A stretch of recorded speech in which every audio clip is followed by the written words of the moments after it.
Hello everyone, once again welcome back to our YouTube channel. So आज की इस class में हम चैप्टर नंबर 1 को कंप्लीट करने वाले हैं। जैसे कि अगर आपने प्रीवियस वीडियो को देखा होगा तो आपको ऑलरेडी पता ही होगा कि हमने अपने प्रीवियस क्लास में जो चैप्टर नंबर 1 है, introduction to corporate financial reporting, इसके आधे कॉन्सेप्ट को हमने समझे थे, आधे चैप्टर को हमने कंप्लीट कर लिया था और कुछ कॉन्सेप्ट है जो कि हमारे प्रीवियस क्लास में कवर नहीं हो पाए थे।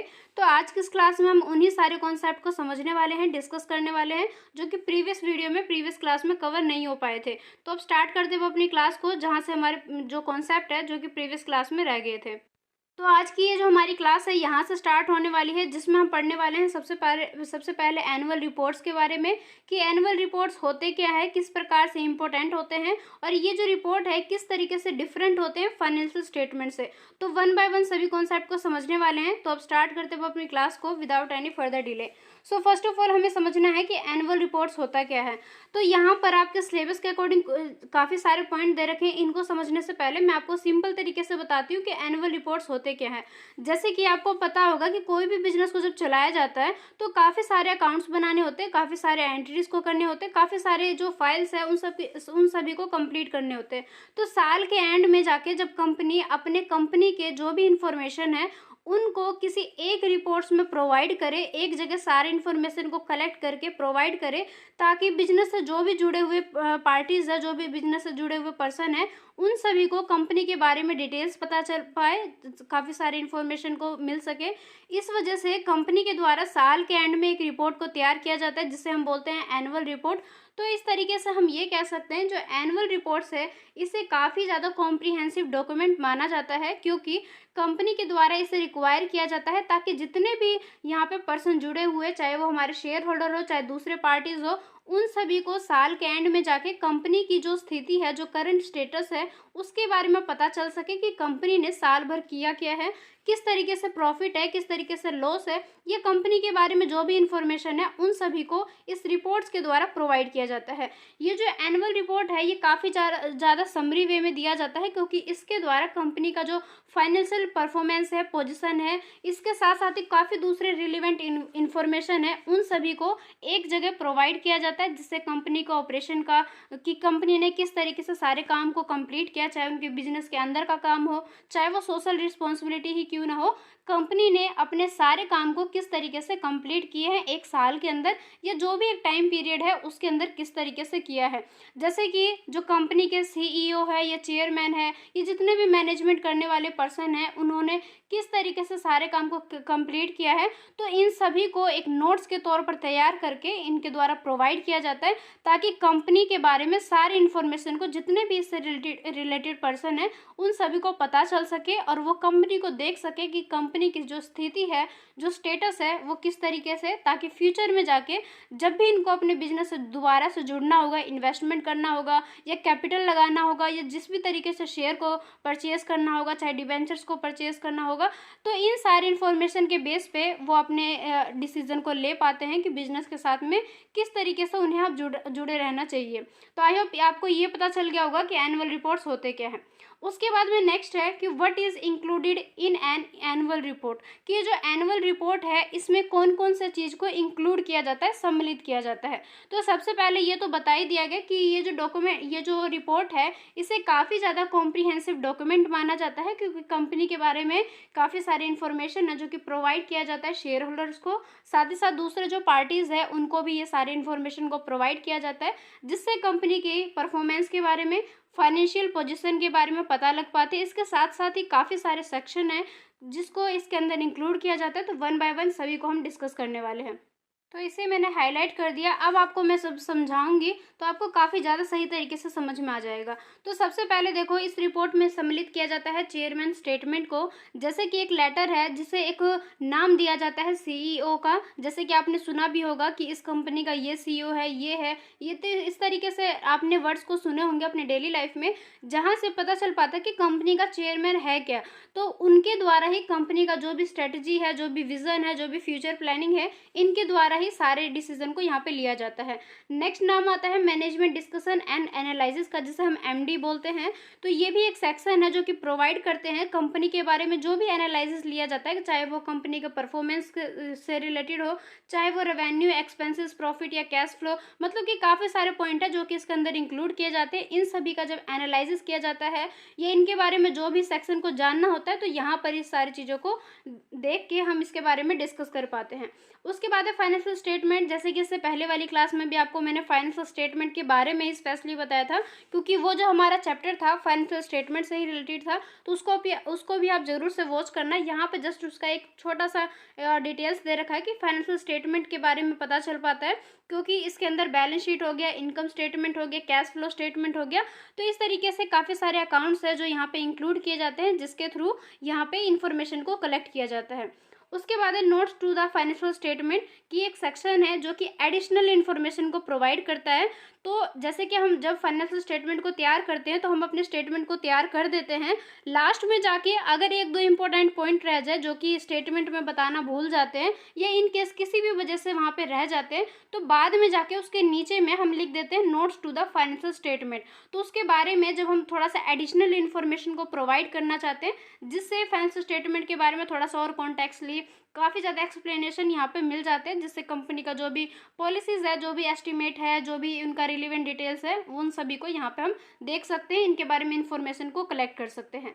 उसके बाद है ऑडिटर रिपोर्ट। ये जो है एक इंडिपेंडेंट ऑडिटर रिपोर्ट है, क्योंकि ये जो फाइनेंशियल स्टेटमेंट को इसके थ्रू जब तैयार किया जाता है तो इसके बारे में पता चल पाता है। ये काफ़ी सारे ओपिनियन को प्रोवाइड करते हैं, साथ ही साथ ये जो स्टेटमेंट है काफ़ी ज़्यादा एक्यूरेट माने जाते हैं और कम्प्लीटली माने जाते हैं, क्योंकि इसके अंदर जितने भी अकाउंटिंग स्टैंडर्ड होते हैं उन सभी को कंप्लीट किया जाता है, फॉलो किया जाता है। इस वजह से इसको काफ़ी ज़्यादा एक्यूरेट माना जाता है। उसके बाद है कॉरपोरेट गवर्नेंस की ये जो सेक्शन है, इसके तहत हमें ये पता चल पाता है, ये डिस्क्राइब करते हैं कि कंपनी का जो गवर्नेंस स्ट्रक्चर है वो है किस तरीके से। इसके गवर्नेंस का मतलब ये है कि कंपनी को कंट्रोल करने वाले जो व्यक्ति है, जो पर्सन है, वो कौन कौन से हैं और वो अपने काम को किस तरीके से करते हैं। जैसे कि डायरेक्टर्स हो गया, एग्जीक्यूटिव कॉम्पनसेशन हो गया, या काफ़ी सारे रिलेटेड पार्टीज होते हैं जो कि पूरे ट्रांजेक्शन का काम करते हैं। तो उन सभी को यहाँ पे हम सम्मिलित करते हैं। हम ये जानते हैं कि कंपनी का जो गवर्नेंस है वो किन के द्वारा किया जाता है, किस प्रकार से किया जाता है, तो वो सारी बातों को हम यहाँ से जान सकते हैं। उसके बाद है सोशल रिस्पॉन्सिबिलिटी। इसके थ्रू ये पता चल पाता है कि कंपनी अपने बिजनेस के अंदर किस तरीके से काम तो कर ही रहे हैं, लेकिन साथ ही साथ उनका जो एक सोशल रिस्पॉन्सिबिलिटी बनता है, समाज के प्रति जो भी उनका एक दायित्व बनता है, उसको किस तरीके से फुलफिल करते हैं, किस तरीके से एक समाज के लिए वो जो बिजनेस है वो एक बेनिफिशियल है। क्योंकि कई बार आपने देखा होगा कुछ कंपनी ऐसे रहते हैं जो कि काफ़ी ज़्यादा हार्मफुल गैसेस छोड़ते हैं या वाटर छोड़ते हैं, तो उस कंडीशन में जो समाज है उसके अगेंस्ट हो जाते हैं। वो चाहते हैं कि ऐसी कंपनी ना रहे या हमारे आसपास ना रहे। लेकिन कुछ कंपनी ऐसे भी है जो कि लोगों के लिए काफ़ी ज़्यादा अच्छे अच्छे काम करती है। तो कंपनी चाहते हैं कि हम इस तरीके से अपने सोशल रिस्पॉन्सिबिलिटी को निभाएं ताकि समाज में हमारे बिजनेस का अच्छा नाम रहे, लोग हमसे जुड़े और हमारे बारे में एक सही जो एक गुडविल है उसको क्रिएट कर सके। तो यहाँ से हम ये जान सकते हैं कि कंपनी अपने सोशल रिस्पॉन्सिबिलिटी को किस तरीके से निभाते हैं, अपने एफर्ट्स को, कम्युनिटी एंगेजमेंट को या कॉर्पोरेट जो भी सोशल रिस्पॉन्सिबिलिटी है, प्रोग्राम है, उसको किस तरीके से यहाँ पर मेंटेन करते हैं, साथ ही साथ जो भी इनिशिएटिव बनाए जाते हैं उनको वो किस तरीके से कंप्लीट करते हैं। तो आई होप ये सारे पॉइंट आपको समझ में आ गए होंगे कि एनुअल रिपोर्ट्स में किन किन बातों को ध्यान में रखते हैं और कौन से पॉइंट को यहाँ पर इंक्लूड किया जाता है। तो यहाँ पर देखो साथ ही बताया कि जो फाइनेंशियल स्टेटमेंट है इसको हम की कंपोनेंट के रूप में मानते हैं एनुअल रिपोर्ट्स को, क्योंकि ये एक पार्ट्स बन जाता है ओवरऑल डॉक्यूमेंट का, जहाँ पर काफ़ी सारी इन्फॉर्मेशन को समराइजली बताया जाता है, जिससे कंपनी के परफॉर्मेंस में एनुअल रिपोर्ट्स के बारे में काफ़ी कॉम्प्रिहेंसिव ओवरव्यू के रूप में देखा जाता है, क्योंकि इससे कंपनी के बारे में काफ़ी सारे डिटेल्स को हम यहाँ से ले सकते हैं। क्योंकि ये जो डिटेल्स को प्रोवाइड करते हैं ये शेयर होल्डर्स के लिए या जितने भी पार्टीज हैं जो कि बिजनेस से जुड़े हुए होते हैं उनको काफ़ी ज़्यादा बेनिफिट मिलता है इन सारे रिपोर्ट्स के थ्रू। तो आई होप यहाँ तक सारे कॉन्सेप्ट आपको समझ में आ गए होंगे। देन उसके बाद है एनुअल रिपोर्ट्स यूज्ड बाय वूम, कि ये जो एनुअल रिपोर्ट्स है ये किन के द्वारा यूज़ किया जाता है। वैसे तो हमें एक दो पॉइंट पता ही है, लेकिन इसके बारे में थोड़ा सा डीपली नॉलेज होना चाहिए। इस वजह से जैसे कि अगर मैं आपको ये कॉन्सेप्ट ना बताऊँ तो आप कौन कौन से पॉइंट मुझे बता सकते हो। जैसे कि आप ये बता सकते हो शेयर होल्डर्स हो गए, ओनर्स हो गए, मैनेजर्स हो गए, पब्लिक हो गए, जो भी उनके कर्मचारी है, जो भी उनके अंदर काम करने वाले पर्सन है, ये सभी है। ये तो चलो होता ही है, हर बिजनेस से जुड़ने वाले मेन जो पर्सन है यही है, लेकिन काफ़ी सारे दूसरे पॉइंट भी है, तो इस कॉन्सेप्ट के अंदर उन सभी को हम समझने वाले हैं। तो सबसे पहले देखो, ये जो रिपोर्ट है वो किन के लिए तैयार किया जाता है। सबसे वैल्यूएबल हमारे लिए पब्लिक हो जाते हैं, क्योंकि किसी भी कंपनी को पब्लिक के द्वारा ही ज़्यादा सपोर्ट किया जाता है, क्योंकि पब्लिक के थ्रू ही ज़्यादा कनेक्टिविटी रहती है। क्योंकि किसी भी प्रोडक्ट को या किसी भी सर्विसेज को हमारा जो मेन प्रोवाइड करने का जो एक ओपिनियन रहता है वो पब्लिक के थ्रू ही रहता है। तो यहाँ पर पब्लिक के लिए हम करते हैं, साथ ही साथ काफ़ी सारी दूसरे हैं, जैसे कि शेयर होल्डर हो गया, पोटेंशियल इन्वेस्टर्स हो गए, एम्प्लॉयज़ हो गए, क्लाइंट्स हो गए।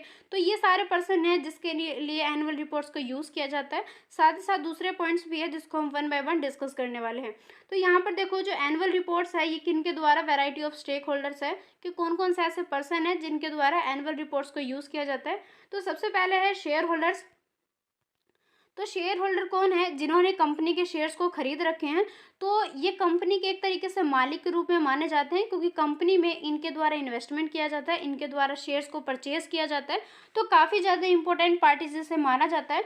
तो एनुअल रिपोर्ट्स को प्रोवाइड किया जाता है इनके लिए, मतलब शेयर होल्डर्स के लिए प्रोवाइड किया जाता है, ताकि कंपनी का जो भी परफॉर्मेंस है, जो भी कंपनी का रेवेन्यू है, एक्सपेंसेस है, प्रॉफिट है, लॉस है, उन सभी के बारे में जो शेयर होल्डर्स है इन सारी इन्फॉर्मेशन को ले सके, और इन फ्यूचर या प्रेजेंट में कंपनी से रिलेटेड जो भी उन्हें डिसीजन लेना है एक पर्सनली तौर पर, तो इन सारे रिपोर्ट्स का यूज़ करके वो एक सेल्फ डिसीजन ले सकते हैं कि हमारे लिए जो कंपनी है कितनी ज़्यादा बेनिफिशियल है, इससे जुड़े रहना सही है या नहीं सही है। इससे रिलेटेड जो भी इन्फॉर्मेशन है वो पर्सनली तौर पर जब सोचते हैं, समझते हैं, डिसीजन लेते हैं, तो इनके बेस पे लेते हैं। उसके बाद है हमारा पोटेंशियल इन्वेस्टर्स। इन्वेस्टर्स कौन होते हैं, जो कि कंपनी में इन्वेस्ट करते हैं। तो ये भी काफ़ी ज़्यादा इंपॉर्टेंट पर्सन माने जाते हैं, क्योंकि इनके द्वारा ही कंपनी में पैसे लगाए जाते हैं, जिसके बेस पर ही कंपनी अपने सारे काम को कंप्लीट करते हैं। नेक्स्ट है फाइनेंशियल एनालिसिस को किस तरीके से किया जाता है। जैसे कि जब ये रिपोर्ट्स को तैयार कर लिया जाता है तो कंपनी के द्वारा ये एक्सेस हो जाती है उनके लिए कि वो इन रिपोर्ट्स के थ्रू एनालिसिस कर पाएंगे कि कंपनी की जो फाइनेंशियल हेल्थ है या परफॉर्मेंस है वो है कैसी, और साथ ही साथ इसको कंपेयर भी कर सकते हैं हम किसी दूसरी इंडस्ट्री के साथ में जो बिल्कुल सेम वर्क कर रहे हैं। जैसे कि जो कंपनी अपने साथ में मार्केट में अपने प्रोडक्ट को या अपने जो भी उनका सर्विसेज को प्रोवाइड करे, सेम उसी तरीके की जो दूसरी इंडस्ट्री है जो हमारे जैसा ही सेम वर्क कर रहे हैं। तो इस कंडीशन में जब ये रिपोर्ट्स को तैयार कर लिया जाता है तो इसके बेस पे दूसरी इंडस्ट्री से कंपेयर भी किया जा सकता है, साथ ही साथ अपने ही कंपनी का फाइनेंशियल हेल्थ को भी, परफॉर्मेंस को भी हम जान सकते हैं। उसके बाद नेक्स्ट है एम्प्लॉय, कि जैसे कि जब ये रिपोर्ट है इसके अंदर काफ़ी सारे इन्फॉर्मेशन को इंक्लूड किया जाता है, चाहे वो हमारे अबाउट कंपनी का विजन हो सकता है, मिशन हो सकता है या गोल्स हो सकते हैं कि कंपनी का नज़रिया किस तरीके से है काम करने को, कंपनी के कौन कौन से मिशन है, कंपनी अपने काम को किस तरीके से कंप्लीट करना चाहते हैं, कौन कौन से गोल्स है। तो ये सारा जो इन्फॉर्मेशन है ये एनुअल रिपोर्ट्स में प्रोवाइड किया जाता है। इसके थ्रू कोई भी एम्प्लॉय इनके अबाउट में जो भी इन्फॉर्मेशन होगा उसको ले सकते हैं और अंडरस्टैंड हो सकते हैं कंपनी के डायरेक्शन के बारे में, और ये साथ ही साथ जान सकते हैं कि वो जो भी कंट्रीब्यूट कर रहे हैं कंपनी में, क्या वो उनको सक्सेस मिलेगा या नहीं मिलेगा। इससे रिलेटेड जो भी उनके दिमाग में चल रहा होगा, जो भी वो सोचना चाहते हैं, समझना चाहते हैं, उन सभी को एनुअल रिपोर्ट्स के थ्रू पता लगाया जा सकता है। उसके बाद रेगुलेटर्स एंड गवर्नमेंट एजेंसीज। अब जैसे कि आपको पता है कि गवर्नमेंट भी कंपनी के ऊपर कंट्रोल करते हैं, देखते हैं कि कंपनी अपने काम को सही तरीके से कर रहे हैं कि नहीं कर रहे हैं। लीगली जो भी एक वर्क होता है, टैक्स को जो प्रोवाइड करना होता है, मतलब कि एक कंपनी के अकॉर्डिंग जो भी काम किया जाता है वो लीगली सही तरीके से कानून के अंदर आकर ये जितने भी अकाउंटिंग स्टैंडर्ड होते हैं उनको कंप्लीट कर रहे हैं या नहीं कर रहे हैं, कोई गलत काम तो नहीं कर रहे। तो एनुअल रिपोर्ट्स के द्वारा इन इन्फॉर्मेशन से गवर्नमेंट भी ये काफ़ी टाइप के जो बिजनेस रहते हैं सभी के बारे में जानकारी को कलेक्ट करते हैं कि कंपनी का जो भी एक रिपोर्ट है उनका स्टैंडर्ड कैसा है, जो टैक्स लॉ को पालन करते हैं या नहीं करते, मतलब जो भी एक गवर्नमेंट से रिलेटेड जितने भी पॉइंट है उन सभी को इन रिपोर्ट्स के द्वारा में यहाँ पे कलेक्ट किया जाता है। उसके बाद नेक्स्ट है कस्टमर एंड सप्लायर्स। अब जैसे कि देखो, हमने कोई भी, मान लो आपकी कोई कंपनी, हमारी कोई कंपनी है, हम चाहे अपने प्रोडक्ट को मार्केट में लेके आ रहे हैं या अपने सर्विसेज को प्रोवाइड कर रहे हैं, तो हम जो भी चीज़ हम प्रोवाइड करते हैं वो कस्टमर को ही प्रोवाइड करते हैं। तो कस्टमर तो सबसे ज़्यादा इंपॉर्टेंट हो जाते हैं, क्योंकि हमें कस्टमर के थ्रू ही प्रॉफिट मिलते हैं, लॉस मिलता है, इन फ्यूचर जो कुछ भी मिलता है वो कस्टमर के थ्रू ही मिलता है। साथ ही साथ जो सप्लायर्स होते हैं जो कि हमें रॉ मटेरियल को प्रोवाइड करते हैं, किसी भी सामान को फाइनल रूप देने से पहले जो उसके लिए कच्चा माल यूज़ किया जाता है, जिसे हम रॉ मटेरियल कहते हैं, तो इन सभी की जो प्राप्ति होती है, इन सभी को जो अवेलेबल करवाते हैं वो सप्लायर्स करवाते हैं। तो सप्लायर्स भी काफ़ी ज़्यादा इंपॉर्टेंट हो जाते हैं, क्योंकि इनके थ्रू ही हमें सामान मिलता है जब हम अपने सामान को बनाते हैं। तो जो कस्टमर्स है, जो सप्लायर्स है, वो भी तो जानना चाहेंगे एनुअल रिपोर्ट्स के थ्रू कि क्या वो जो कंपनी के साथ में मिले हुए हैं, क्या कंपनी की स्टेबिलिटी है, क्या कंपनी फ्यूचर के प्लान्स के अकॉर्डिंग अपने आप को मतलब मेंटेन करके रखेंगे या नहीं रखेंगे। तो काफ़ी सारे पॉइंट होते हैं जो कि कस्टमर के लिए भी इंपॉर्टेंट रहते हैं, साथ ही साथ सप्लायर्स के लिए भी इंपॉर्टेंट रहता है, जिसके थ्रू ये डिसीजन ले पाते हैं कि कंपनी के अबाउट में जो भी उनको डिसीजन लेना होगा, उन सभी को एनुअल रिपोर्ट्स के थ्रू वो ले सकते हैं। तो ये काफ़ी सारे एनालिसिस है जिसके थ्रू कंपनी के जो जितने भी रिलेटेड पर्सन है, वो इन सभी के थ्रू काफ़ी सारे इन्फॉर्मेशन को कलेक्ट करते हैं और अपने डिसीजन को इनके थ्रू लिया जा सकता है। तो ये काफ़ी ज़्यादा इफेक्टिवली हो जाता है, क्योंकि ये जो रिपोर्ट है, इसका जो डाटा रहता है उसको काफ़ी ज़्यादा अच्छे तरीके से यूटिलाइज किया जा सकता है। तो एनुअल रिपोर्ट्स का काफ़ी ज़्यादा इंपॉर्टेंट है, इसके थ्रू कंपनी के फाइनेंशियल सिचुएशन के बारे में पता चल पाता है। तो आई होप ये सारे पॉइंट आपको समझ में आ गए होंगे। इसके अलावा भी अगर आपको 2-4 पॉइंट अलग से याद आ रहे हो तो प्लीज़ कमेंट सेक्शन में ज़रूर से बताना। उसके बाद हमारा नेक्स्ट कॉन्सेप्ट है difference between annual reports and financial statement. अब जैसे कि अभी तक की क्लास में हमने एनुअल रिपोर्ट्स को भी पढ़ लिया, अच्छे तरीके से समझ लिया, डिस्कस कर लिया, और साथ ही साथ फाइनेंशियल स्टेटमेंट के बारे में भी पढ़ लिया। अब हम क्या करेंगे, दोनों के बीच में डिफरेंस देखेंगे कि दोनों के बीच में कितनी ज़्यादा अंतर है, या कौन कौन से पॉइंट है जो कि एनुअल रिपोर्ट्स में फीचर है, दूसरे में नहीं है। मतलब दोनों के बीच में देखेंगे किस तरीके से डिफरेंस है। अब जो एनुअल रिपोर्ट्स है उसको हम कॉम्प्रिहेंसिव डॉक्यूमेंट कहते हैं, क्योंकि ये कंपनी के ओवरव्यू के रूप में माना जाता है, क्योंकि कंपनी से के रिगार्डिंग जो भी इंफॉर्मेशन है वो हम एनुअल रिपोर्ट्स के थ्रू ले सकते हैं। एक टाइम पीरियड के अंदर कंपनी ने क्या किया है, क्या नहीं किया, किस तरीके से सारे काम को कंप्लीट किया है, वो एनुअल रिपोर्ट्स के थ्रू हम जान सकते हैं इस चीज़ को। तो इसके अंदर जो भी इंफॉर्मेशन को प्रोवाइड किया जाता है वो काफ़ी ज़्यादा, उनका जो एरिया है काफ़ी ज़्यादा वास्ट रहता है, काफ़ी सारे वैरायटी को इसके अंदर इंक्लूड किया जाता है। लेकिन हम जस्ट एक फाइनेंशियल स्टेटमेंट के बारे में बात करें तो इसके अंदर जो वैरायटी ऑफ इंफॉर्मेशन को इंक्लूड किया जाता है वो अलग चीज़ है। जैसे इसके अंदर कौन कौन से इंक्लूड होते हैं, जैसे कि लेटर फ्रॉम द CEO हो गया, चेयरमैन हो गया, एनालिसिस ऑफ द कंपनी हो गया, देन इसके अलावा भी काफ़ी है, जैसे कि ऑपरेशन हो गए, इन्फॉर्मेशन हो गए कंपनी के प्रोजेक्ट को लेके, इनिशिएटिव्स को लेके, या कंपनी किस तरीके से समराइज करते हैं अपने फाइनेंशियल परफॉर्मेंस को, इन सभी को फाइनेंशियल स्टेटमेंट के अंदर इंक्लूड किया जाता है। तो इस तरीके से हम क्या कह सकते हैं, जो एनुअल रिपोर्ट्स है इसके थ्रू हमें काफ़ी सारे इन्फॉर्मेशन मिलते हैं। लेकिन इसके अपोजिट जस्ट हम बात करें फाइनेंशियल स्टेटमेंट के बारे में, तो ये एक स्पेसिफिक कंपोनेंट है एनुअल रिपोर्ट्स का, क्योंकि इसके अंदर जो भी डिटेल्स को प्रोवाइड किया जाता है वो अबाउट कंपनी रहता है, जो कि कंपनी के ही परफॉर्मेंस को भी प्रोवाइड करता है। दोनों रिपोर्ट्स आपको सेम लगेगा, क्योंकि इसके जो पॉइंट है वो थोड़े से सिमिलर है, तो दोनों आपको सेम लगेगा, बट फिर भी दोनों के बीच में डिफरेंस है। तो सबसे पहले देखो, इसके अंदर कुछ टिपिकली ऐसे पॉइंट इंक्लूड किए गए हैं इन स्टेटमेंट के अंदर, जैसे कि फाइनेंशियल स्टेटमेंट के अंदर सबसे पहले इसका अंदर कौन कौन से पॉइंट्स हम लेते हैं, जैसे कि इनकम स्टेटमेंट हो गया। अगर आपने लास्ट क्लास देखा होगा, लास्ट वाला चैप्टर, वहाँ पर हमने सारे चीज़ को डिस्कस किया था कि फाइनेंशियल स्टेटमेंट के अंदर कौन कौन से पॉइंट को इंक्लूड किया जाता है। जैसे सबसे पहले इनकम स्टेटमेंट है, जिसके थ्रू हमें कंपनी के रेवेन्यू और एक्सपेंसेस के बारे में पता चल पाता है कि कंपनी ने एक टाइम पीरियड में कितनी ज़्यादा रेवेन्यू को प्राप्त किया है, कितने ज़्यादा एक्सपेंसेस किए हैं। साथ ही साथ जो भी इनकम लॉसेज है, इनके रिगार्डिंग जो भी हमें इन्फॉर्मेशन लेना है, हम वो इनकम स्टेटमेंट से ले सकते हैं। सेकंड है बैलेंस शीट। इसके थ्रू हमें कंपनी के एसेट्स और लायबिलिटीज़ के बारे में पता चलेगा कि कंपनी के पास में कितने अमाउंट में संपत्ति है, कितने अमाउंट में लायबिलिटीज़ है, इनके बारे में हमें पता लगाया जा सकता है बैलेंस शीट के थ्रू। कैश फ्लो स्टेटमेंट है, इसके थ्रू हमें ये पता चल जाएगा कि कंपनी ने एक टाइम पीरियड के दौरान कितने ज़्यादा इनफ्लो और आउटफ्लो किया है। इनफ्लो का मतलब ये होता है कि कंपनी के अंदर एक टाइम पीरियड में कितने अमाउंट रिसीव हुए हैं, और आउटफ्लो का मतलब ये है कि एक टाइम पीरियड के अंदर कंपनी ने कैश को कितना अपने बिजनेस से बाहर की तरफ पेमेंट किया है। तो दोनों के बीच में ये थोड़ा सा डिफरेंस है इनफ्लो और आउटफ्लो के बारे में।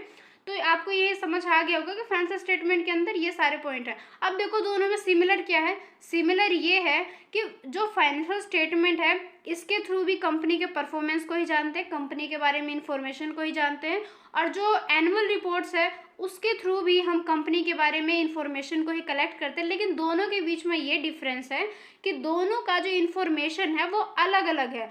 एनुअल रिपोर्ट्स अलग इन्फॉर्मेशन को प्रोवाइड करते हैं, और जो फाइनेंशियल स्टेटमेंट है ये अलग इन्फॉर्मेशन को प्रोवाइड करते हैं। बस दोनों के बीच में यही डिफरेंस है। बाकी अगर हम इसके इनके मेरिट्स के बारे में जानेंगे कि इनके बीच में फीचर्स क्या है, तो दोनों के आपको सेम ही लगेगा कि कंपनी के बारे में इंफॉर्मेशन को प्रोवाइड करेगा, कंपनी के परफॉर्मेंस के बारे में, कंपनी के स्ट्रेंथ और वीकनेस के बारे में आपको काफ़ी सारे इन्फॉर्मेशन को प्रोवाइड करेगा। लेकिन दोनों के बीच में डिफरेंस यही है कि इनका जो एक इन्फॉर्मेशन प्रोवाइड करने का जो एरिया है या जो पॉइंट है वो अलग अलग है।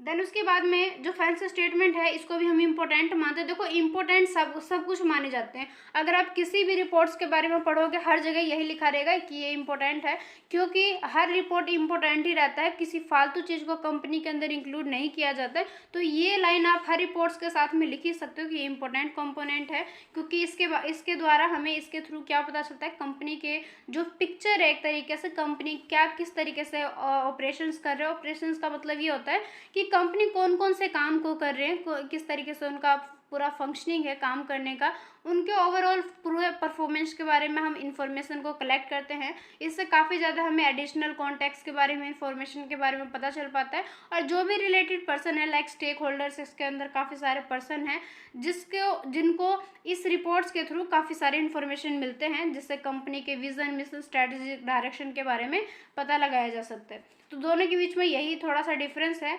इसके बाद हम जानेंगे कि दोनों के बीच में डिफरेंस क्या है। जैसे कि अभी तक मैंने आपको बताया कि दोनों के बीच में थोड़ा सा सिमिलर है, क्योंकि दोनों हमें इन्फॉर्मेशन को प्रोवाइड करते हैं। बट मैंने आपसे ये भी कहा था कि दोनों के बीच में फिर भी डिफरेंस है। तो कौन कौन सा डिफरेंस है, सबसे पहले हम बात करेंगे स्कोप के बेस पे। तो देखो जो फाइनेंशियल स्टेटमेंट है ये एनुअल रिपोर्ट्स का ही एक पार्ट है। The financial statement are a part of the annual reports. Annual reports को हम बड़ा मानेंगे, क्योंकि एनुअल रिपोर्ट्स का ही एक पार्ट है, एक टाइप्स है फाइनेंशियल स्टेटमेंट, क्योंकि but they only provide information about the company. और ये भी लाइन है कि साथ ही साथ लेकिन दोनों के बीच में यही सेम है कि दोनों कंपनी के परफॉर्मेंस के बारे में ही जानकारी को देंगे, क्योंकि एनुअल रिपोर्ट जो है ये कवर करते हैं कंपनी का जो रेंज है उसको, मतलब कि एक बड़े रेंज को इन्फॉर्मेशन प्रोवाइड करता है। लेकिन वही अगर हम फाइनेंशियल स्टेटमेंट के बारे में बात करें तो इसका जो एरिया है थोड़ा सा कम हो जाता है एनुअल रिपोर्ट्स के कंपेरिजन में। उसके बाद में फॉर्मेट के बेस पे बात करें तो जो फाइनेंशियल स्टेटमेंट है ये स्टैंडर्ड फॉर्मेट को फॉलो करते हैं। इसके अंदर जो भी इन्फॉर्मेशन को प्रोवाइड किया जाता है काफ़ी स्पेसिफिक रहते हैं, like income, expenses, assets, liabilities, equity, इनके बारे में जो इन्फॉर्मेशन को प्रोवाइड करते हैं that is called financial statement. But अगर हम इसके साथ में ही अगर बात करें तो जो ये इसके अंदर जो भी टाइप्स रहता है इन्फॉर्मेशन का, वो ग्राफ्स हो गए, चार्ट्स हो गए, इमेजेस हो गए, इन सभी का यूज़ किया जाता है, जिसके थ्रू भी कंपनी के परफॉर्मेंस के बारे में ही पता लगाया जाता है।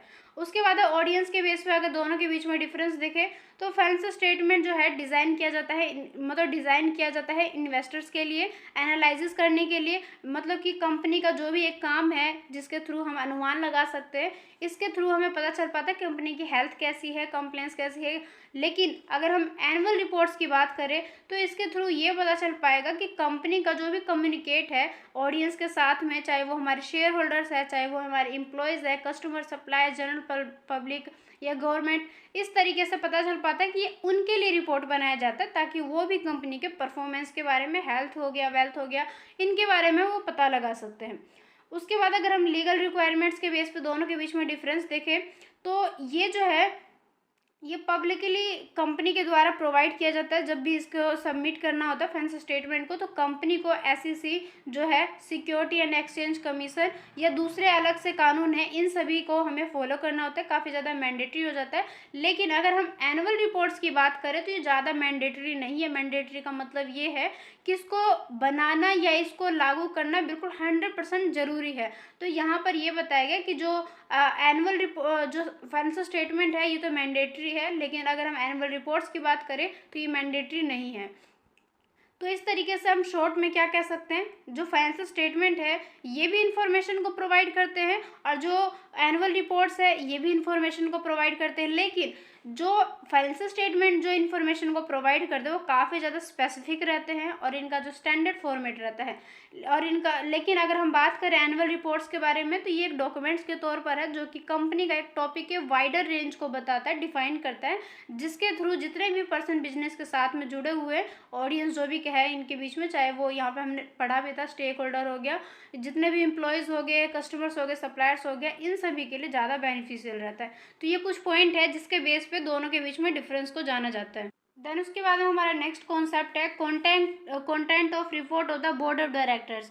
तो ये आज की इस क्लास का हमारा लास्ट कॉन्सेप्ट है, लेकिन इसके अंदर भी 7 पॉइंट इंक्लूड है, जैसे कि यहाँ पे आपको दिखा देगा 1.6.1, इस तरीके से 7 पॉइंट इंक्लूड है, तो उनको भी हम डिस्कस करेंगे। लेकिन ये जो कॉन्सेप्ट है ये आज की इस क्लास का हमारा लास्ट कॉन्सेप्ट है। तो बस थोड़ी देर में हमारी क्लास ओवर हो जाएगी, तो प्लीज़ क्लास के एंड तक जरूर से बने रहना, क्योंकि देखो क्लास के अकॉर्डिंग जो भी प्रोवाइड किया जाता है तो कुछ भी वेस्ट नहीं रहता, सब कुछ आपके सिलेबस के अकॉर्डिंग काफ़ी ज़्यादा इंपॉर्टेंट पॉइंट रहता है। तो आई होप आप क्लास के एंड तक जरूर बने रहोगे। तो यहाँ पर देखो जो बताया गया है, सबसे पहले इसके अंदर जो फर्स्ट पॉइंट है, responsibilities of the director of A company, कि कंपनी के जो भी डायरेक्टर्स होते हैं उनकी कौन कौन से रिस्पॉन्सिबिलिटी है या काम के प्रति उनका कौन कौन सा एक दायित्व बनता है किसी भी कंपनी के अंदर। क्योंकि बोर्ड ऑफ डायरेक्टर जो होते हैं उनके पास में काफ़ी जो उनका एक रिस्पॉन्सिबिलिटी रहता है वो काफ़ी ज़्यादा बड़े रेंज पे रहता है, क्योंकि इनके द्वारा ही कंपनी का मैनेजमेंट हो गया, कंपनी का जो भी ऑर्गेनाइजेशन के अंदर गवर्नेंस का काम है सारा इन्हीं के द्वारा किया जाता है। तो काफ़ी ज़्यादा इनके पास में रिस्पॉन्सिबिलिटी रहता है किसी भी कंपनी का। तो कुछ रिस्पॉन्सिबिलिटीज़ है जिनको हम वन बाय वन डिस्कस करते हैं। सबसे पहले दे रखा है फिड्यूशियरी ड्यूटी। इसका मतलब ये है कि कंपनी के अंदर जो भी काम को किया जा रहा है कितने इंटरेस्ट के साथ में किया जाएगा, ये जितने भी हमारे शेयर होल्डर्स हैं उनके साथ में जो भी काम को किया जा रहा है कितने सही तरीके से बिल्कुल इंटरेस्ट में होके कर सकते हैं। इसके अंदर काफ़ी सारे पॉइंट है, जैसे कि डायरेक्टर्स के पास में जो भी पावर्स रहते हैं या जो भी डिसीजन लेने का पावर रहता है, तो ये इसके अंदर इंक्लूड किया जाएगा कि वो अपनी इस ड्यूटी को किस तरीके से निभाते हैं, कितना फेथफुल है, कितने केयर से, कितने स्किल्स है, कितने डेलीगेंस है, कितने उनका जो अभी ऑब्जेक्टिव है किस तरीके से प्रमोट करते हैं कंपनी के सक्सेस को। सेकंड है इसके बाद नेक्स्ट है स्ट्रेटेजिक प्लानिंग, कि कंपनी अपने फ्यूचर को लेके कौन कौन से प्लानिंग को रखते हैं जो कि प्लानिंग कंपनी के लिए बेनिफिशियल रहते हैं या नहीं रहते हैं, कि उनका डिसीजन किस तरीके से रहता है प्लानिंग को लेके।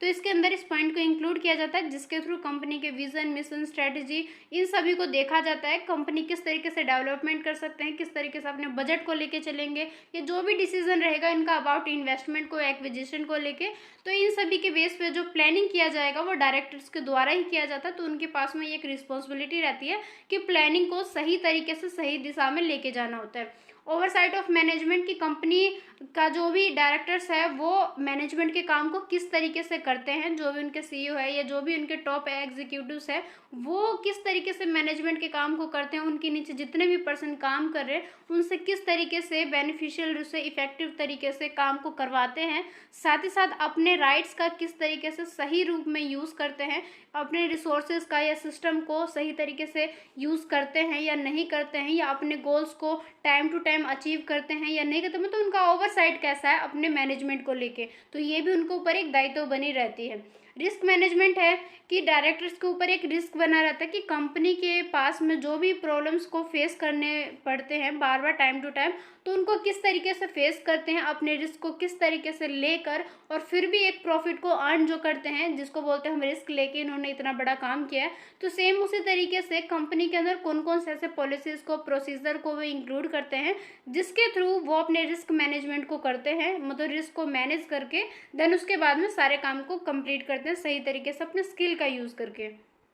उसके बाद में नेक्स्ट है कॉम्प्लायंस। इसका मतलब ये है कि कंपनी को जो भी लॉज या जो भी एक रेगुलेशन है, स्टैंडर्ड है बिजनेस का, जो भी कंपनी के द्वारा इन सभी को फॉलो करना होता है, तो कंपनी कितने ज़्यादा रिस्पॉन्सिबल है अपने इन सारे लॉज के लिए, या इन सारे को किस तरीके से कंप्लाइज करते हैं, या साथ ही साथ जो भी उनका एक सिस्टम है उसको कंट्रोल किस तरीके से करते हैं। तो ये सारे पॉइंट इस यहाँ पर इंक्लूड किया जाता है। तो इनके ऊपर एक दायित्व बनी रहती है कि वो अपने काम को किस तरीके से करते हैं, जो भी इनका एक अकाउंट्स है, ये जितने भी फाइल्स हैं उनको लॉज का पालन करते हैं या नहीं करते हैं, ये जितने भी कानून बने हुए हैं रिगार्डिंग कंपनी, तो उन सभी को वो फॉलो करते हैं या नहीं करते हैं। तो यही सारे पॉइंट के बेस पे उनके ऊपर एक रिस्पॉन्सिबिलिटी बनी रहती है। शेयर होल्डर एंगेजमेंट है, जिसके थ्रू ये पता लगाया जाता है कि डायरेक्टर्स के ऊपर ये रिस्पॉन्सिबिलिटीज़ रहती है कि वो शेयर होल्डर के साथ में या स्टेक होल्डर्स के साथ में किस तरीके से बिहेव करते हैं, किस तरीके से उनके साथ में एंगेजमेंट करते हैं, सारे काम को आपस में मैनेज करते हैं,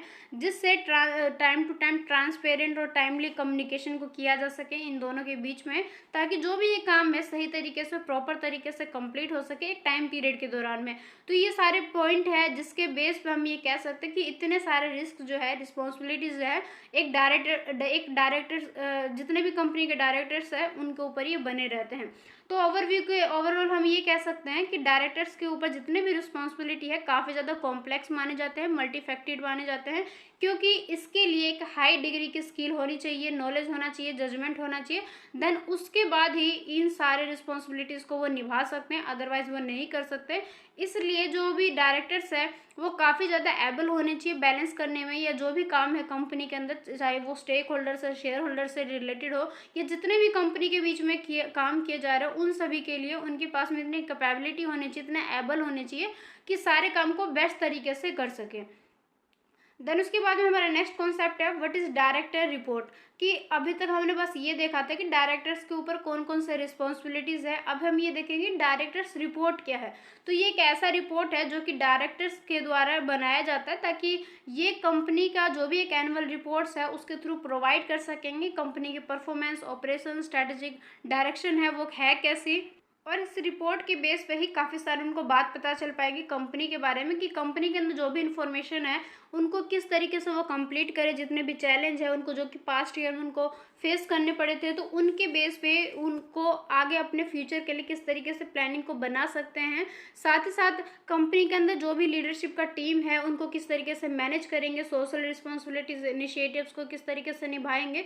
तो ये सारा जो है एक रिपोर्ट्स के रूप में तैयार किया जाता है, ताकि डायरेक्टर जो है उनको भी एक डायरेक्शन मिल सके कंपनी के अंदर सारे काम को कंप्लीट करने के लिए, क्योंकि इनके थ्रू ही कंपनी के परफॉर्मेंस के बारे में पता चल पाता है। और जब कंपनी लास्ट में जाके, साल के एंड में जाके जब अपने एनुअल रिपोर्ट्स को बनाते हैं, तो लगभग सारी जिम्मेदारी एक डायरेक्टर्स के ऊपर ही चले जाते हैं कि उन्होंने इस तरीके से काम किया, चाहे प्रॉफिट हो चाहे लॉस हो, सारी बातें जो जिम्मेदारी है उन्हीं के ऊपर चला जाता है, क्योंकि उन्होंने ही मैनेज किया पूरे साल कंपनी को, तो सारी बातें उनके ऊपर ही लागू हो जाते हैं।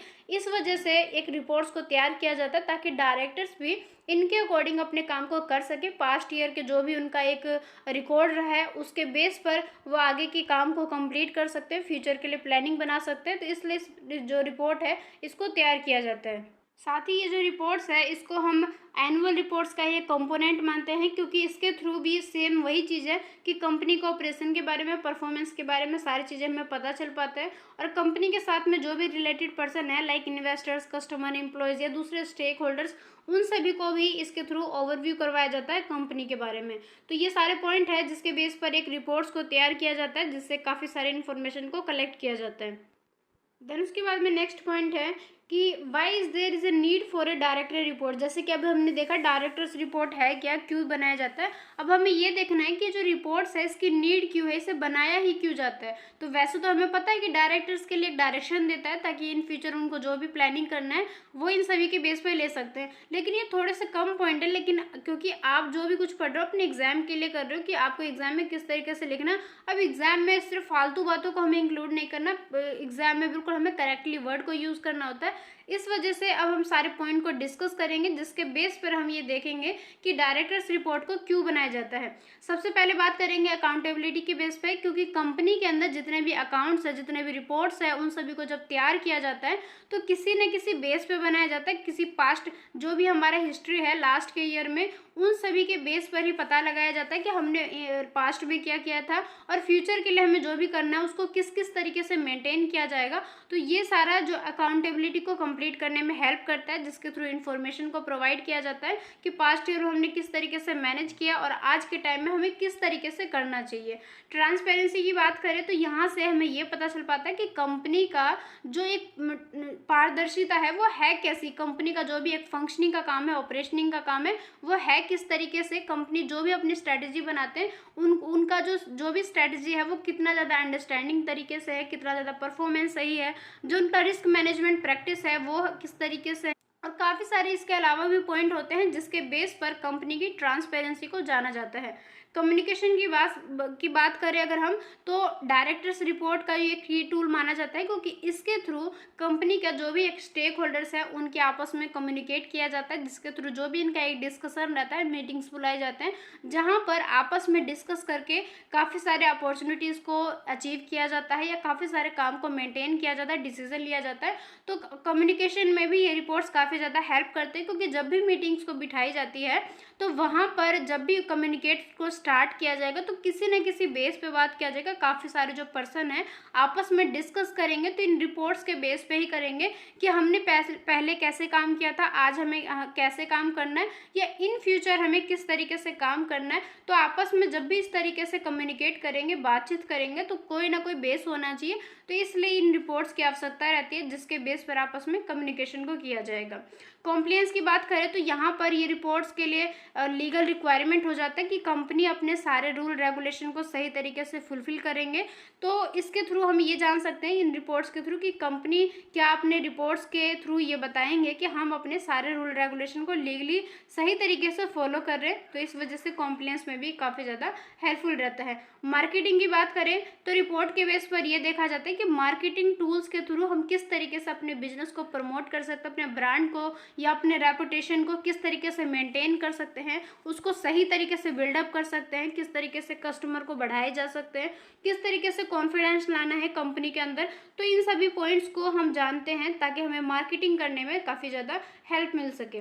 तो आई होप ये सारे पॉइंट आपको समझ में आ गए होंगे कि इन रिपोर्ट्स को क्यों तैयार किया जाता है, जिसके थ्रू कंपनी के ट्रांसपेरेंसी को प्रमोटिंग मिलता है कि कंपनी अपने अकाउंटेबिलिटी को या कम्युनिकेशन को इफेक्टिवली कर सकते हैं। और जितने भी पर्सन हैं हमारे बिजनेस के साथ में जुड़े हुए, उनको जब भी हम कोई चीज़ समझाएंगे तो उनको क्लियर तरीके से समझ में आएगा कि कंपनी की जो भी परफॉर्मेंस है, ऑपरेशन है, फ्यूचर को लेकर जो भी प्रोस्पेक्टिव्स है, या कंपनी के अंदर जो भी एक ट्रस्ट है उसको किस तरीके से बिल्डअप करेंगे, कॉन्फिडेंस को किस तरीके से लाएंगे ऑर्गेनाइजेशन के अंदर।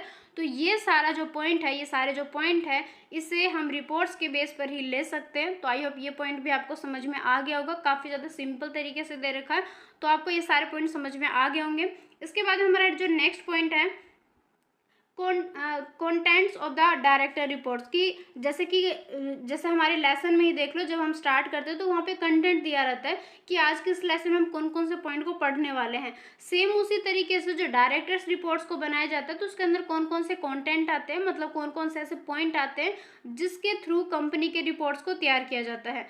तो सबसे पहले देखो इंट्रोडक्शन की बात करेंगे, जिसमें रिपोर्ट्स के बारे में एक तरीके से इंट्रोडक्शन दिया जाता है जहां पर ये बताया जाता है कि कंपनी का जो ओवरव्यू है परफॉर्मेंस को लेके, पास्ट ईयर को, ये जो भी उनका ऑपरेशन था पास्ट ईयर में, जो भी उनके डायरेक्शन थे स्ट्रेटेजिक को लेके, ये सारा जो एक इंट्रोडक्शन के बेस पे बताया जाएगा तो वो सबसे फर्स्ट पॉइंट माना जाएगा। जैसे अगर हम किसी अननोन पर्सन से मिलते हैं तो सबसे पहले अपने बारे में इंट्रोडक्शन देते हैं कि हमारा नाम क्या है, हम कहाँ पे रहते हैं। सेम उसी तरीके से जो रिपोर्ट्स है इसके थ्रू पहले कंपनी के बारे में इंट्रोडक्शन को दिया जाता है। उसके बाद में बिजनेस रिव्यू करते हैं जिसके थ्रू कंपनी के जो भी एक मैनेजमेंट का काम है, जो भी ऑपरेशनिंग का काम है, उन सभी को यहाँ पर बताया जाता है, रिव्यू करवाया जाता है कि कंपनी ने किस किस तरीके से इवेंट्स को ऑर्गेनाइज किए हैं, किस तरीके से चेंजेस लाए हैं, चैलेंजेस को उन्होंने फेस किया है कुछ सालों के दौरान। तो इन सभी पॉइंट्स को यहाँ पे बताया जाता है जिसके थ्रू कंपनी का रिव्यू किया जाता है कि कंपनी की पोजीशन कैसी है, कंपनी का जो एक कॉम्पिटिटिव लैंडस्केप है वो किस तरीके से, या फ्यूचर को लेकर कौन कौन से उनके प्रोस्पेक्टिव्स है। उसके बाद में नेक्स्ट है फाइनेंशियल परफॉर्मेंस। उसके बाद में ये बताते हैं कि कंपनी की जो वित्तीय परफॉर्मेंस है वो है किस तरीके से, लाइक कंपनी के रिपोर्ट्स के थ्रू ये पता लगाया जाएगा कि कंपनी के पास्ट ईयर में उनकी जो फाइनेंशियल पोजीशन है, जो उनकी वित्तीय एक परफॉर्मेंस है वो किस तरीके से, उन्होंने कितने रेवेन्यू को अचीव किया था, कितने प्रॉफिट्स को कलेक्ट किया था, उनका कैश फ्लो किस तरीके से था, मतलब ओवरऑल फाइनेंशियल रूप से जितने भी उन्होंने काम किए पास्ट ईयर में उनको बताएंगे। और इस रिपोर्ट्स के थ्रू इन सारे इन्फॉर्मेशन को यहाँ पर उनको शो करके दिखाएंगे। उसके बाद है कॉर्पोरेट गवर्नेंस। इसके अंदर हम ये देखेंगे, कंपनी इस सेक्शन में ये सम्मिलित किया जाएगा। यहाँ पर कंपनी ये बताएंगे कि जो भी उनका एक कंपोजिशन था, जो भी उनका जो एक्टिविटीज़ थे जो कि बोर्ड ऑफ डायरेक्टर्स के द्वारा किए गए थे, जो भी पॉलिसीज़ है उनको उन्होंने कितने एथिकली रूप से, कितने रिस्पॉन्सिबल तरीके से उन्होंने किया है, या किस तरीके से जो भी इम्प्रूवमेंट की ज़रूरत था उन सभी को उन्होंने फुलफिल किया है, किस तरीके से सारे काम को बिल्कुल कॉर्पोरेट गवर्नेंस के अकॉर्डिंग उन्होंने कंप्लीट किया है। रिस्क मैनेजमेंट की बात करेंगे, इसके अंदर ये इंक्लूड किया जाए कि कंपनी ने अपने कुछ सालों में किस किस तरीके के रिस्क को मैनेज किया है, फेस किया है, और इनको लेकर, इनको समझ के आगे के लिए प्लानिंग उन्होंने बनाया है। तो रिस्क मैनेजमेंट के अंदर कंपनी के बारे में रिस्क से रिलेटेड सारे इन्फॉर्मेशन को प्रोवाइड किया जाएगा। उसके बाद में नेक्स्ट है सस्टेनेबिलिटी। इसके अंदर हम ये देखेंगे कंपनी का जो भी एक परफॉर्मेंस है, ये जो भी इनिशिएटिव्स है, उनको किस तरीके से डिफाइन किया जाता है, कंपनी ने किस तरीके से अपने आप को सस्टेन किया है एक टाइम पीरियड के दौरान, किस तरीके से परफॉर्मेंस को दिखाया, किस तरीके से अपने इनिशिएटिव्स को उन्होंने लिया भी है और फुलफिल भी किया है। उसके बाद हम बात करेंगे फ्यूचर आउटलुक का, कि ये सारे हमारे पॉइंट्स पहले की बात है जिसमें हम पास्ट ईयर के सारे चीज़ों को डिफाइन करेंगे। बाद में जाके हम बात करेंगे फ्यूचर आउटलुक का। इसके थ्रू हम ये बताएंगे कि पास्ट ईयर के जो भी इंफॉर्मेशन थे उसके बेस पे अब हम फ्यूचर में कौन कौन से काम को कंप्लीट करेंगे। तो फ्यूचर आउटलुक को देखा जाएगा जिसके थ्रू कंपनी ये बताएंगे कि हम अपने अपॉर्चुनिटीज़ को, अपने चैलेंजेस को किस तरीके से लेंगे और अपने जो आने वाले साल है उसमें किस तरीके से इन सारे चीज़ों को फेस करेंगे। तो ये सारे पॉइंट है जो कि रिपोर्ट्स में इंक्लूड किए जाते हैं और इसके बेस पर भी कंपनी के बारे में काफ़ी सारी इन्फॉर्मेशन को कलेक्ट किया जा सकता है। उसके बाद में हमारा नेक्स्ट पॉइंट है preparation for the director report, कि ये जो रिपोर्ट है उसको हम किस तरीके से बनाएंगे one by one, steps by step. तो सबसे पहले जब भी इस रिपोर्ट्स को बनाया जाएगा तो इसके रिगार्डिंग जो भी एक रिस्पॉन्सिबिलिटी है वो बोर्ड ऑफ डायरेक्टर्स के बन जाते हैं, उनकी कमेटी का बन जाते हैं कि वो किस तरीके से इन कामों को फुलफिल करेंगे, और ये अपॉइंटेड किया जाता है बोर्ड्स के द्वारा। क्योंकि इसके अंदर हम ये देखेंगे कि जो भी एक रिलेवेंट लॉज है, जो भी रेगुलेशन है, जो भी अकाउंटिंग स्टैंडर्ड है, उसके अकॉर्डिंग ही इस रिपोर्ट्स को तैयार किया जाता है। क्योंकि मैंने लास्ट क्लासेस में भी आपको बताया होगा कि जब भी रिपोर्ट्स को बनाया जाता है तो इसके रिगार्डिंग जितने भी कानून बने हुए, जितने भी कंपनीज के रिगार्डिंग लॉज बने हुए, तो उन सभी लॉ को फुलफिल करना होता है। उसके रिगार्डिंग ही उन सारे कंडीशन को फुलफिल करके ही किसी भी रिपोर्ट्स को तैयार किया जाता है। तो किसी भी रिपोर्ट्स को तैयार करने से पहले हमें इन सभी का ध्यान में रखना है। तो वन बाय वन कंपनी इन सभी को फुलफिल करेंगे। जितने भी गाइडलाइंस है जो कि इशू किया गया है कंपनी के लिए, उन सभी को भी हम एक तरीके से फॉलो करेंगे और उसके रिगार्डिंग ही उनके अंदर ही उनके जो भी एक कंडीशन है उनको फुलफिल करके ही अपने रिपोर्ट्स को तैयार करेंगे। तो सबसे पहले देखो, जब भी रिपोर्ट्स को तैयार किया जाएगा तो कुछ जनरल पॉइंट्स है, कुछ जनरल स्टेप्स है जिसको हमें फॉलो करना है और जिसको इन्वॉल्व करके ही प्रिपेयर किया जाएगा डायरेक्टर्स के रिपोर्ट्स को। तो सबसे पहले है गैदर रिलेवेंट इन्फॉर्मेशन। गैदर का मतलब होता है किसी चीज़ को कलेक्ट करना, रिलेवेंट का मतलब होता है जो भी आपस में रिलेटेड पॉइंट है वो सभी, और इन्फॉर्मेशन का मतलब है जो भी हमें जानकारी लेनी है। तो हमें सबसे पहले क्या करना है, रिपोर्ट्स के रिगार्डिंग, रिपोर्ट से रिलेटेड जो भी पॉइंट है, जो भी टर्म है, उन सभी को इन्फॉर्मेशन के बेस पे हमें कलेक्ट करना है। अपने पास्ट ईयर के देखेंगे कि पास्ट ईयर में हमने कौन कौन से काम किए थे, आज के टाइम पे हमें किस तरीके से करना है। तो उसके रिगार्डिंग हम सारे इन्फॉर्मेशन को सबसे पहले गैदरिंग करेंगे, जिसके बेस पे हम रिपोर्ट्स को एक्यूरेट तरीके से और कंप्लीट तरीके से बना सकते हैं। रिव्यू करेंगे प्रीवियस ईयर के रिपोर्ट को, कि पिछले सालों में हमने जो भी रिपोर्ट्स को तैयार किया था तो उनके बेस पर एक तरीके से रिव्यू कर लेंगे कि पास्ट ईयर में हमने किस किस काम को कंप्लीट किया था, किस तरीके से किया था, और जो पास्ट ईयर का जो रिपोर्ट था उसमें किस किस अपडेट की ज़रूरत है। क्योंकि कई बार ऐसा हो जाता है जो हमने पास्ट ईयर के रिपोर्ट बनाए थे उसमें कुछ ना कुछ कमी रह जाते हैं। तो आज के टाइम में जब रिपोर्ट्स को तैयार करेंगे तो उन कमी को हमें सुधारना है, अपडेट करना है आज के टाइम के अकॉर्डिंग। करंट रिपोर्ट को जब तैयार करेंगे तो पास्ट ईयर का रिव्यू करके देन उसके बाद में जो भी एक एडिशन करना होगा, जो भी हटाना होगा, उन सभी को करके देन उसके बाद में हम इसको जो रिपोर्ट्स है उसको हम तैयार करेंगे। डिस्कस करेंगे अपने कंटेंट के बारे में कि हमें अपने रिपोर्ट में कौन कौन से कंटेंट को इंक्लूड करना है, कौन कौन से रिलेवेंट एरियाज़ को, कौन कौन से हमें ऑपरेशन को, जिससे कंपनी के परफॉर्मेंस के बारे में, गवर्नेंस के बारे में, रिस्क मैनेजमेंट के बारे में, सस्टेनेबिलिटी के बारे में, परफॉर्मेंस के बारे में सही तरीके से इन्फॉर्मेशन को प्रोवाइड करें। इस वजह से सबसे पहले हमें डिस्कस करना है अपने कंटेंट के ऊपर।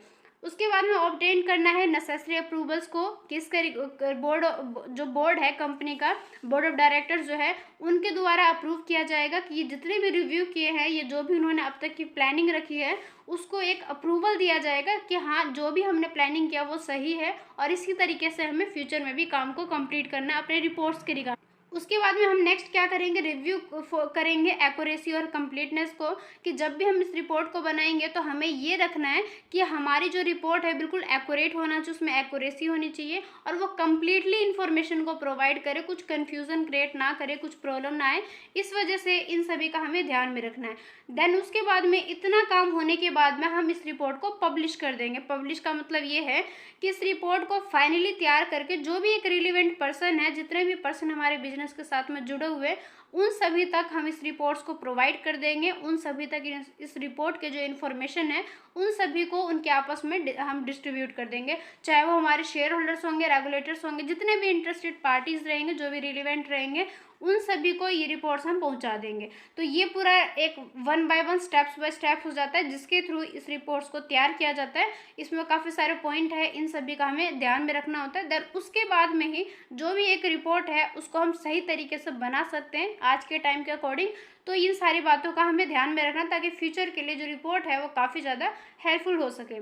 उसके बाद नेक्स्ट है purpose of the director report, की जो डायरेक्टर रिपोर्ट्स होते हैं इनका मेन पर्पस क्या है। तो इतना क्लास लेने के बाद आई होप आपको पता चल ही गया होगा कि कंपनी के रिपोर्ट्स का कौन कौन से पर्पस रहते हैं, क्योंकि इसके थ्रू कंपनी के बारे में काफ़ी सारी जानकारी को कलेक्ट किया जाएगा, पास्ट ईयर को चेक किया जाएगा, पास्ट ईयर में किस तरीके से काम किया है, आज हमें किस तरीके से करना है, फ्यूचर को लेके हमें किस तरीके से करना चाहिए, इन सभी के रिगार्डिंग में जो हमें इन्फॉर्मेशन को गैदरिंग करना है या जो भी हमें प्लानिंग रखना है वो इन रिपोर्ट्स के बेस पे ही करेंगे। तो ये सारा मेन पर्पस हो जाता है किसी भी डायरेक्टर्स रिपोर्ट्स का। तो आई होप यहाँ तक आपको सारे पॉइंट समझ में आ गए होंगे। देन उसके बाद हमारा नेक्स्ट पॉइंट है, ये काफ़ी ज़्यादा इंपॉर्टेंट है, वाई ये डायरेक्टर रिपोर्ट इज़ बेनिफिशियल। कि अभी तक हमने बस रिपोर्ट्स के बारे में ये देखा कि रिपोर्ट्स को क्यों बनाया जाता है, किस तरीके से बनाया जाता है, कौन कौन से पॉइंट को हमें इंक्लूड करना है। अब हम ये देखेंगे कि ये जो रिपोर्ट है ये बेनिफिशियल क्यों है, इसे बनाया ही क्यों जाता है। चलो मान लिया कि ये रिपोर्ट इंपॉर्टेंट है, लेकिन कंपनी के अंदर काफ़ी सारे रिपोर्ट्स बनाए जाते हैं, तो डायरेक्टर रिपोर्ट को हम जरूरी क्यों माने। तो ऐसे भी पॉइंट हो सकते हैं कंपनी के अंदर, तो इसको भी डिस्कस करते हैं, जिसके थ्रू हम ये जानेंगे कि ये जो रिपोर्ट्स है इसे हम बेनिफिशियल क्यों मानते हैं। सबसे पहले देखो, ये जो डायरेक्टर रिपोर्ट है ये काफ़ी ज़्यादा एडवांटेजेस को देते हैं, चाहे वो काफ़ी सारे इंक्लूड पॉइंट है, जिसके बेस पर हम ये कहेंगे कि ये जो रिपोर्ट है इसके काफ़ी ज़्यादा फायदे हैं, इस वजह से इस रिपोर्ट्स को तैयार किया जाता है। तो कौन कौन से ऐसे पॉइंट हैं। सबसे पहले जो फर्स्ट पॉइंट है, the operation and performance of the company over a specific time period are clearly and simply outline. कि इसके थ्रू हम क्या कर सकते हैं, इस रिपोर्ट्स के बेस पर हम एक टाइम पीरियड के दौरान में कंपनी की जो परफॉर्मेंस है उसको हम कंप्लीटली, क्लियरली और सिंपल तरीके से जान सकते हैं। उसके बाद में नेक्स्ट पॉइंट बताया गया है कि इसके थ्रू कंपनी का जो भी एक बोर्ड ऑफ डायरेक्टर है, जो भी एक शेयर होल्डर्स है, उनके एम्स किस तरीके से, उनके जो भी एक डायलॉग है उनको इन्हेंसिंग किस तरीके से किया जा सकता है। इसका मतलब ये है कि कंपनी के अंदर बोर्ड ऑफ डायरेक्टर और शेयर होल्डर के जो भी एक काम काज है उसको किस तरीके से हम इन्हेंस कर सकते हैं। इसके थ्रू ये भी बताया गया कि एनी पॉसिबल इशू और trouble spots inside the business में be found with it assistance. कि इस रिपोर्ट्स के थ्रू हम ये भी जान सकते हैं कंपनी के अंदर कोई भी पॉसिबल इशू अगर क्रिएट हो रहे हैं तो उसको हम इन रिपोर्ट्स के थ्रू जान सकते हैं। इसके थ्रू कंट्रीब्यूट किया जाता है शेयर होल्डर्स के ट्रस्ट को, कि कंपनी के अंदर जितने भी शेयर होल्डर्स हैं उनके ट्रस्ट को, उनकी लीडरशिप को बढ़ाया जा सकता है इन रिपोर्ट्स के बेस पर। इस रिपोर्ट्स को हम इसलिए भी तैयार कर सकते हैं ताकि कंपनी के जो भी थ्रेट्स है लॉन्ग टर्म सक्सेस को लेके उसको हम इस रिपोर्ट्स के बेस पर जान सकते हैं। देन उसके बाद नेक्स्ट है कि इसके थ्रू जो भी कंपनी के डायरेक्टर्स है या जो भी शेयर होल्डर्स है उनके बीच में जो भी कम्युनिकेशन को किया जाता है, जब भी मीटिंग्स बिठाई जाती है तो वहाँ पर इन रिपोर्ट्स के बेस पे उनका जो भी एक कम्युनिकेशन है वो इम्प्रूव भी किया जाता है, इफेक्टिव किया जाता है, क्योंकि इन रिपोर्ट्स के बेस पे वो काफ़ी ज़्यादा इंपॉर्टेंट पॉइंट को डिस्कस कर सकते हैं। उसके बाद में ये बताएगी कि ये जो रिपोर्ट्स है इसके थ्रू हम ये जान सकते हैं कि कंपनी के अंदर जो भी प्लानिंग है, जो भी स्ट्रेटजी है, या जो भी एक ओकेजन आने वाला है इन फ्यूचर को लेके उनको जानने में या उनको अंडरस्टैंड होने में, उनके रिगार्डिंग प्लानिंग रखने में इस रिपोर्ट्स के थ्रू काफ़ी ज़्यादा हेल्प मिलते हैं। उसके बाद है कि इन रिपोर्ट्स के थ्रू हमें इन्फॉर्मेशन मिलते हैं कंपनी के परफॉर्मेंस को लेके, कंपनी के डेवलपमेंट को लेके, जिसके थ्रू जितने भी पर्सन है लाइक शेयर होल्डर्स हो गए, जितने भी इंटरेस्टेड पार्टीज़ है उनको ये सारे इन्फॉर्मेशन मिल पाते हैं। कहाँ से मिल पाते हैं, इन रिपोर्ट्स के थ्रू मिल पाते हैं। इस वजह से इस रिपोर्ट को हम इम्पोर्टेंट मानते हैं या बेनिफिशियल मानते हैं। देन उसके बाद में नेक्स्ट पॉइंट है कि इसके थ्रू हम ये जान सकते हैं कंपनी का जो भी एक ट्रस्ट है किसी भी ऑर्गेनाइजेशन के अंदर, उसके जो भी एक लीडरशिप है उसके बारे में हम फोस्टरिंग कर सकते हैं, उनके ट्रस्ट को, उनके भरोसे को हम इन्हेंस कर सकते हैं, कंट्रीब्यूट कर सकते हैं, ताकि कंपनी के अंदर जितने भी रिलेवेंट पर्सन हैं उनके आपस के बीच में एक जो बॉन्डिंग बनी रहती है वो काफ़ी ज़्यादा स्ट्रेंथफुल बन सके। देन उसके बाद नेक्स्ट है कि कंपनी के अंदर जो भी एक इशू आ जाते हैं, जो भी एक हैजर्ड आ जाते हैं उसको हम आइडेंटिफाई कर सकते हैं, साथ ही साथ जो भी हमें इसके रिगार्डिंग असिस्टेंस करना है वो सारा हम इस रिपोर्ट्स के थ्रू कर सकते हैं। लास्ट में ये बताएगा कि it might offer A record for the choices and action made by the board, कि बोर्ड के द्वारा इन जितने भी इंफॉर्मेशन उनके पास में आ जाते हैं उनके बेस पर इन फ्यूचर या आज के टाइम में जो भी एक्शन लेने हैं, जो भी एक प्लानिंग रखनी है, वो सारा हम इस रिपोर्ट्स के थ्रू ले सकते हैं। तो ये सारे पॉइंट है जिसके बेस पर हम ये कह सकते हैं कि ये जो रिपोर्ट है काफ़ी ज़्यादा बेनिफिशियल रहता है, काफ़ी ज़्यादा हेल्प प्रोवाइड करता है किसी भी कंपनी के अंदर, चाहे वो बोर्ड ऑफ डायरेक्टर ही क्यों ना, चाहे वो शेयर होल्डर्स ही क्यों ना हो, सभी के लिए ये रिपोर्ट्स जो है काफ़ी ज़्यादा बेनिफिशियल माने जाते हैं। सो आई होप ये सारे पॉइंट आपको सही तरीके से समझ में आ गया होगा। इसी के साथ में हमारा जो ये चैप्टर है ये कंप्लीट हो गया है। उसके बाद में कंक्लूजन के तौर पर बताया कि जैसे कि जब भी हमारी जो क्लास ख़त्म हो जाती है उसके बाद में एक हम ओवरव्यू लेते हैं कि अपने क्लास के रिगार्डिंग हमने कौन कौन से इन्फॉर्मेशन को लिया है। तो यहाँ पर कंक्लूजन में कंपनी के बारे में बताया गया है कि ये जो रिपोर्ट है ये काफ़ी ज़्यादा बेनिफिशियल तो रहते हैं, क्योंकि इसके थ्रू जो भी शेयर होल्डर्स हैं उनको एक कॉम्प्रिहेंसिव ओवरव्यू मिल पाता है कंपनी के बारे में, कंपनी का ऑपरेशन किस तरीके से, फाइनेंशियल पोजीशन कैसी है, परफॉर्मेंस कैसी रही है पास्ट ईयर में, साथ ही साथ पास्ट ईयर को जानने के साथ में ही आज के टाइम के लिए भी काफ़ी सारे इन्फॉर्मेशन को हम यहाँ पे कलेक्ट कर सकते हैं। कंपनी का जो भी एक स्ट्रेटेजी है उसके बारे में समराइजिंग करने में, या जो भी एक ऑब्जेक्टिव है, परफॉर्मेंस है, रिस्क है, चैलेंजेस है, इसके द्वारा इसके बेस पे इसके रिगार्डिंग जो भी इन्फॉर्मेशन है उसको हम कलेक्ट करेंगे। इस तरीके से हम ये कह सकते हैं कि रिपोर्ट काफ़ी ज़्यादा सही है, बेनिफिशियल है, काफ़ी ज़्यादा बेनिफिट है इसके। कंपनी का जो भी स्ट्रक्चर है, जो भी प्रैक्टिस है, इसके अंदर काफ़ी सारे पॉइंट थे जिसको हमने वन बाय वन डिस्कस किया। इसके बेस पर हम ये कह सकते हैं कि जो रिपोर्ट है काफ़ी ज़्यादा बेनिफिशियल रहते हैं। ओवरऑल के तौर पर बात करें लास्ट में जाके, जो रिपोर्ट है ये हर एक कंपनी के द्वारा बनाया जाना चाहिए, क्योंकि इसके थ्रू जो शेयर होल्डर्स हैं उनको कंपनी के बारे में बिल्कुल क्लियर और ट्रांसपेरेंट पिक्चर के बारे में पता चल पाता है कि कंपनी की आज के टाइम में हेल्थ कैसी है, उसकी जो भी प्रोस्पेक्टस है फ्यूचर के ग्रोथ को लेके या सक्सेस को लेके वो कैसी है। तो आई होप ये सारे पॉइंट आपको सही तरीके से समझ में आ गया होगा। सो फीडबैक में आप ज़रूर से बताना कि आपको आज की ये क्लास कैसी लगी। ये हमारा पार्ट 2 था, क्योंकि ये जो लेसन है, ये जो चैप्टर है थोड़ा सा लेंथी था, इस वजह से इसको हमने पार्ट 1 और पार्ट 2 में डिवाइड कर लिया। तो आप दोनों क्लास को देखना, इसके थ्रू आपको चैप्टर सही तरीके से बिल्कुल एक जो बोलते हैं कि कॉन्सेप्ट को बिल्कुल सही तरीके से आपको क्लियर हो जाएगा। तो पार्ट 1 को भी देखना और पार्ट 2 को भी ज़रूर से देखना। दोनों क्लास को आप देखोगे तो आपको ये चैप्टर कम्प्लीटली सही तरीके से समझ में आ जाएगा। तो आज की क्लास हमारी यहाँ पे जाके कंप्लीट हो जाती है। अब हमारी जो नेक्स्ट क्लास आएगी उसमें हम नेक्स्ट चैप्टर को स्टार्ट करेंगे। तो आज की इस क्लास में बस इतना ही। फीडबैक में ज़रूर से बताना कि आज की क्लास आपको कैसी लगी। साथ ही अगर आपके पास कोई भी सजेशन हो रिगार्डिंग क्लासेस या कोई प्रॉब्लम ही क्यों ना हो तो प्लीज़ उसे ज़रूर से शेयर करना। अगर क्लास के बीच में कोई भी कन्फ्यूज़न हो या कोई भी पॉइंट को आप डिस्कस करना चाहते हो, पूछना चाहते हो, तो उसे भी आप ज़रूर से पूछ लेना। तो अगर आपको क्लासेस सही लगे तो लाइक ज़रूर कर देना, शेयर ज़रूर से कर देना। और अगर आपने अभी तक सब्सक्राइब नहीं किया चैनल को तो सब्सक्राइब जरूर कर लेना स्टडी विद ड्रीम को, क्योंकि इस चैनल पे आपको काफ़ी सारे सब्जेक्ट के क्लासेस मिल जाएंगे बिल्कुल प्लेलिस्ट में, 1 बाय 1। किसी भी चीज़ को हम स्किप नहीं करते हैं, सारी चीज़ों को चाहे पार्ट्स के थ्रू ही क्यों ना डिस्कस करना पड़े, बट सारे कॉन्सेप्ट को हम सही तरीके से समझते हैं। तो आई होप अगर आपने प्रीवियस क्लासेस को देखा होगा तो आपको सब कुछ पता ही होगा। तो क्लासेस आपके लिए काफ़ी ज़्यादा बेनिफिशियल रहते हैं। सारी क्लासेस को देखना, आपके एग्जाम में काफ़ी ज़्यादा हेल्प मिलेगा। सो प्लीज़ क्लासेस को लाइक शेयर सब्सक्राइब जरूर से करना, सब्सक्राइब जरूर कर लेना अगर आपने सब्सक्राइब नहीं किया तो बस फिर मिलते अपने नेक्स्ट क्लास में जिसमें हम नेक्स्ट चैप्टर को स्टार्ट करेंगे। तो आज की क्लास में बस इतना ही, मिलते अपने नेक्स्ट वीडियो में। तब तक के लिए bye, take care and thank you so much.